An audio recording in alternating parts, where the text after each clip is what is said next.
Hello, this is Myra Elaine on the Buying Space channel, and today I'm reading from the Torah. This is the Hebrew on this side, and the English translated directly from the Hebrew on this side. We are near the end of Exodus. We're in chapter 39, and today we're going to talk about jewelry. How awful. Okay, starting in verse 1. And the blue and purple and scarlet yarn, they made the clothes of service to do the service in the holy place. And they made the holy garments for Aaron. And the Lord had commanded Moses, as the Lord had commanded Moses. And he made the ephod, which was like an apron, of gold, blue, and purple, and scarlet yarn, and twisted linen. And they did beat the gold into 10 plates, and cut it into wires, to work it in the blue, and in the purple, and in the scarlet yarn, and in the linen, with weaver's work. Now we have seen gold, silver, copper, and bronze used in the construction of the temple. And the gold is close to divinity, and the silver is for redemption, and the bronze is for the sacrifice, and the copper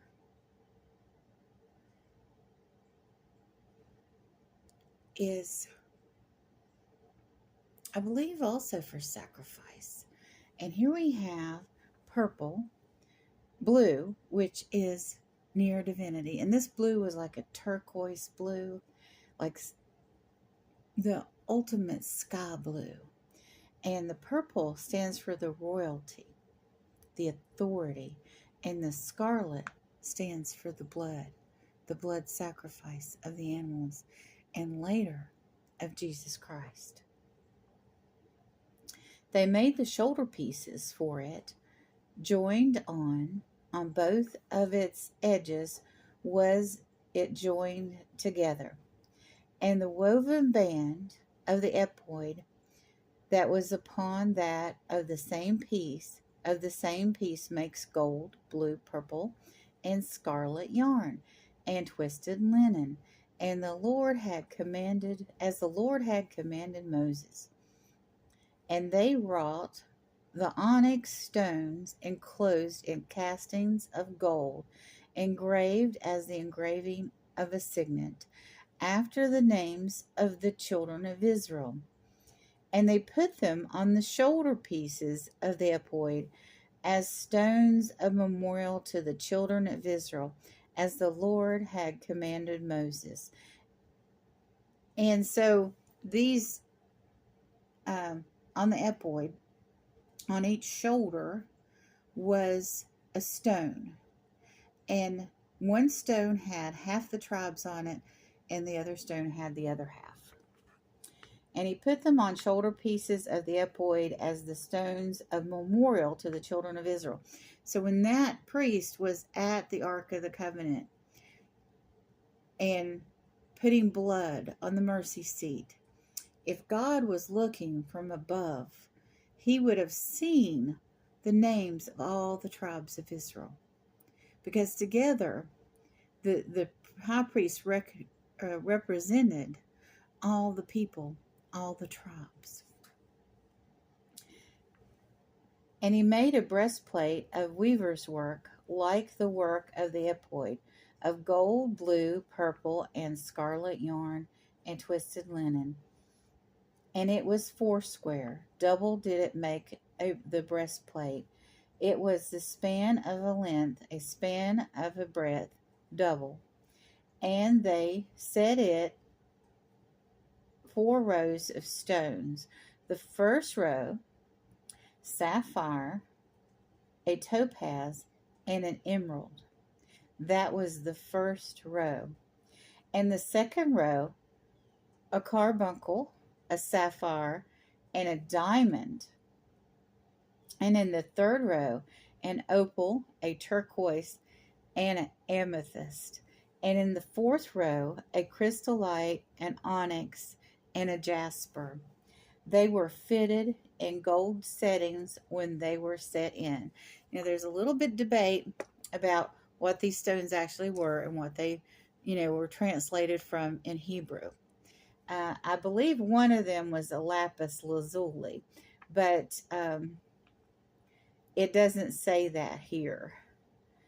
This translation does not say that, mention the lapis lazuli, but it does mention the jasper. Now this is jasper, and it's in a silver toned setting,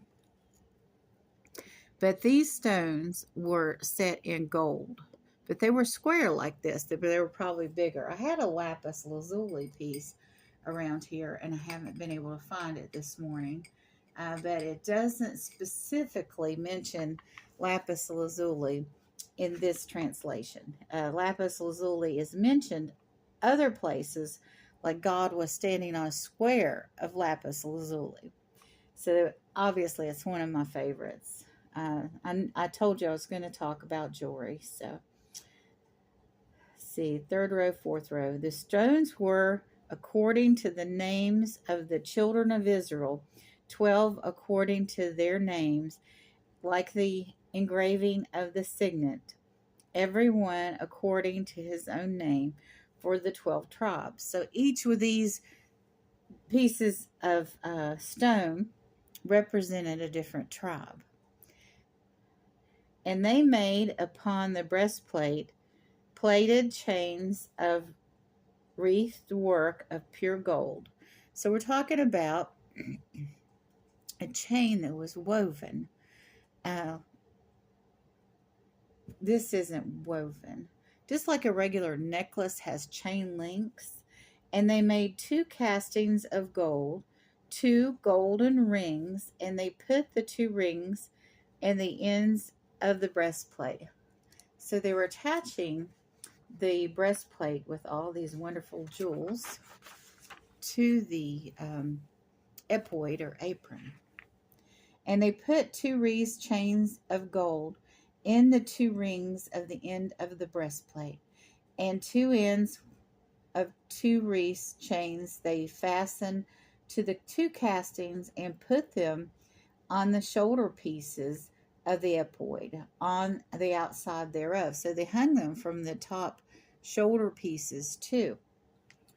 And they made 2 golden rings and put them on 2 ends of the breastplate on its border, which was the opposite side of the ephod inward.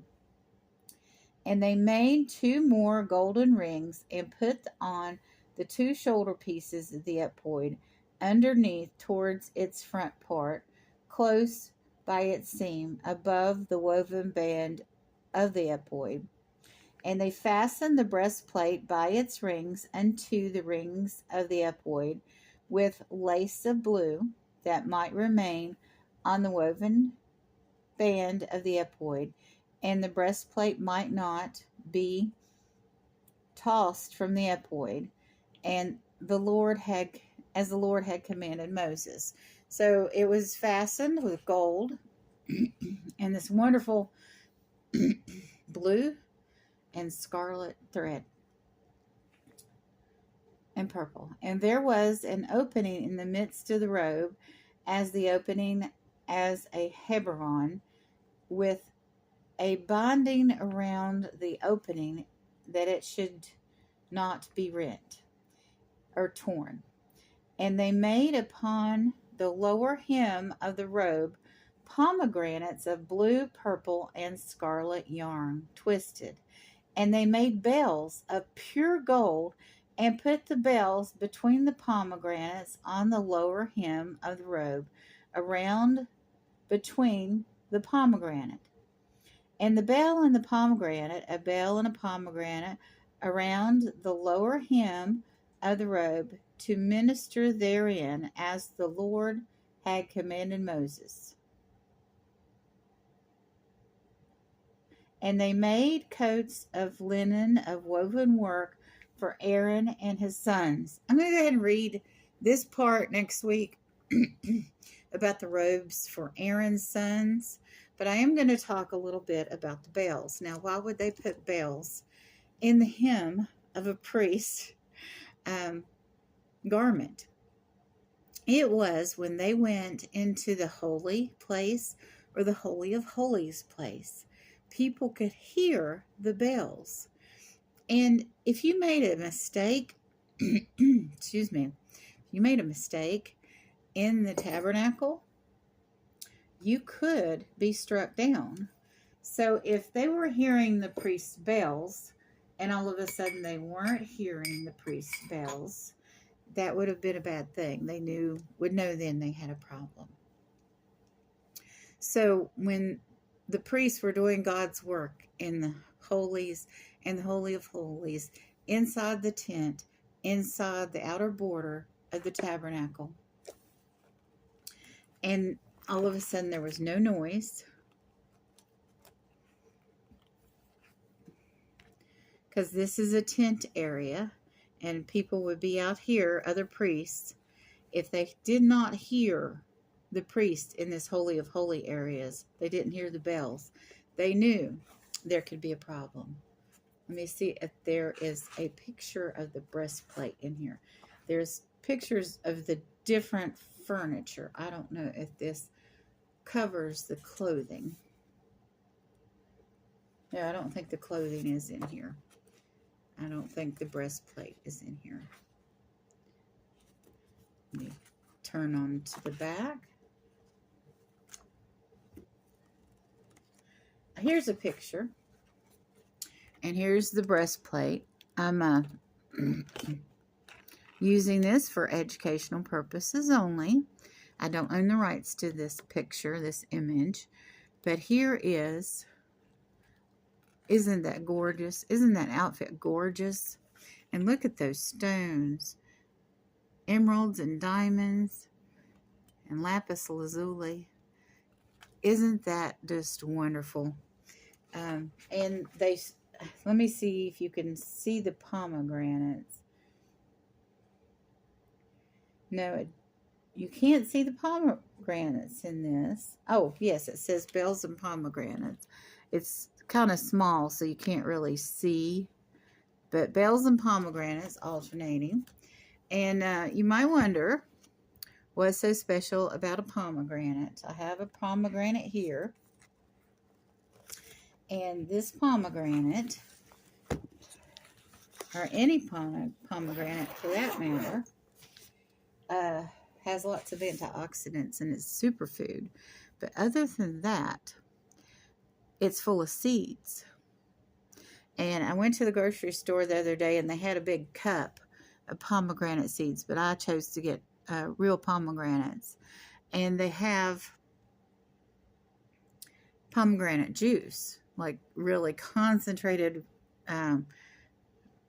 pomegranate juice made by this company. I'm not intentionally giving them a shout out, but in a pomegranate, it averages 600 to 1,000 seeds.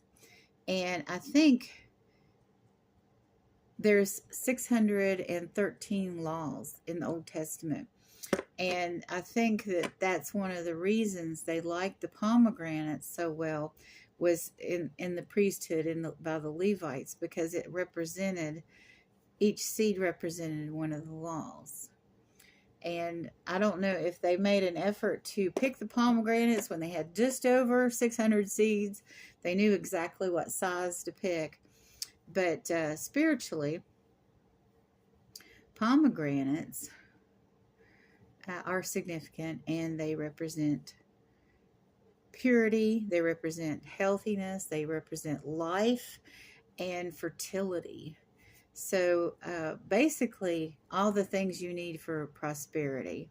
So maybe that's why they put the pomegranates on the robe. The Old Testament does not specifically say, but I'm sure there's Levites still out there that might know. Lots of rabbis. It might be in the Talmud, but I'm not going to start reading the Talmud as a Christian. when I get to, I'm in chapter 39. There's only 49 chapters in Exodus. So when I get to the end of this series, which might be right after New Year's, my goal is to finish reading the Exodus by Epiphany. And you all that know that Epiphany is when the wise men came, you can laugh because that's not an Old Testament thing. That's certainly a New Testament thing. So, but I have really enjoyed reading Exodus, and I'm not going to quit. Somebody said that I can quit, but I don't want to. I want to continue. I want to finish. I really enjoyed this series, and I'm definitely going to finish Exodus. But then I come to a decision point. Do I want to read Leviticus?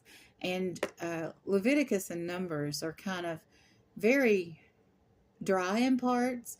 So what I might do is do like an overview reading of an Old Testament chapter that relates to the New Testament, and do it more like less like a Torah reading, even though I'll be reading from Leviticus, Numbers, and Deuteronomy, but make it more of a Christian reading. I mean, these have been Christian readings, and as I've gone along, I've related them more to Christ. But I didn't at first. I just talked about the Jewish history and culture and the spiritual significance of it. And then when I got into more of the spiritual significance of it, I started mentioning Christ more. So, these are delicious and nutritious, and evidently the Levites' favorite fruit. And I'm going to continue on. It may be that it slows me down a little on my readings, because I will have to, instead of going chronologically and looking at things that way, I have to be a little bit more studious about what I read out of Leviticus. So we will see how it goes, but I'm definitely finishing Exodus, which will take me probably to the mid to end of January 2025, and then at that point I'll make a decision. But if you have input on that, I would love to hear it. You all have a wonderful and blessed day.